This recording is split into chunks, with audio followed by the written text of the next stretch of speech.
M. Gala Abdelam. La direction des forêts. Inspecteur principal au parc national de Khala. C'est là le ministère de l'Agriculture et du Développement rural. D'accord. Oui. Alors, est-ce que vous pouvez un petit peu nous faire le tour de la biodiversité, aussi de la faune et de la flore de la région? Bien sûr, le parc, c'est parmi les 8 parcs nationaux du nord algérien qui relèvent de l'agriculture et du développement rural. C'est un parc côté avec le parc de Taza et aussi le parc de Goraya à Bijaya. Oui. Et aussi, c'est le plus grand parc dans le nord algérien. Et là, en 7 décembre 1990, il est inscrit comme réserve de biosphère. Et le parc connu surtout pour le complexe de zones limites. Quand 6 zones limites d'emportiste Ramsar, on trouve une avifaune assez diversifiée. Chaque année, on peut dénombrer au mi-janvier, c'est le dénombrement hivernal, au-delà de 60 000 anathédies, spécialement des canards de surface, des canards de plongeurs. Et le plus important, c'est le responsable de tête blanche. C'est un canard plongeur sur la liste rouge du l'ICN. C'est un canard qui niche au lac Tonga. Et on trouve aussi les îles Baleares, côté de l'Espagne. Et aussi un autre canard, on appelle le Philippe Niroka, qui se trouve toujours, c'est un canard estévant, un nicheur, qui niche au lac Tonga aussi. C'est des animaux protégés, tout ça? Oui. Parce qu'on dit...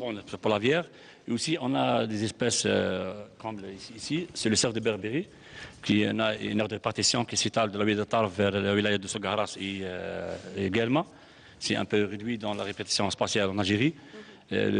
Chaque année, on fait des dénombrements, la préservation des aires d'observation directe et l'observation par les côtes de Bram au mois de septembre. Et on trouve aussi sur la bande frontalière qui s'étale de Montebol, l'Ayoun, passant par Segelab, jusqu'à la limite d'Ain Karma. On trouve le cerf de Berbérie. On a aussi d'autres mammifères, aussi les henriers. On a aussi ici le chacal doré, la genette, mangouste, belette. On dit qu'il y avait le lion au sud de la wilaya de Tarf. Oui, il a disparu. Généralement, on peut dire en les années 1800-1966. Parce que la ville de Tarf, c'est un peu limitrophe. Comme l'aire de répartition pour le cerf de Berbérie, c'est idem pour les lions. Parce qu'il y a beaucoup de félidés, c'est comme le cerval ici. Et aussi, on avait à Tarf aussi en 1866, on a aussi trouvé la panthère aussi à Tarf. D'accord. Parce que c'était un peu limitrophe de la ville de Sogara. Sogara, ça veut dire des lions. Et c'est parce qu'on a le même prolongement. Comme aspect de relief, on a le même type de foresterie, de chez Liège. Et puis, à la limite de Sogara, on trouve le pin. Très bien. On a essayé de faire un petit peu le tour concernant la faune et la flore. Aujourd'hui, des espèces en voie de disparition ou... Oui, comme j'ai dit, c'est surtout pour l'exploitation tête blanche en matière d'avifaune.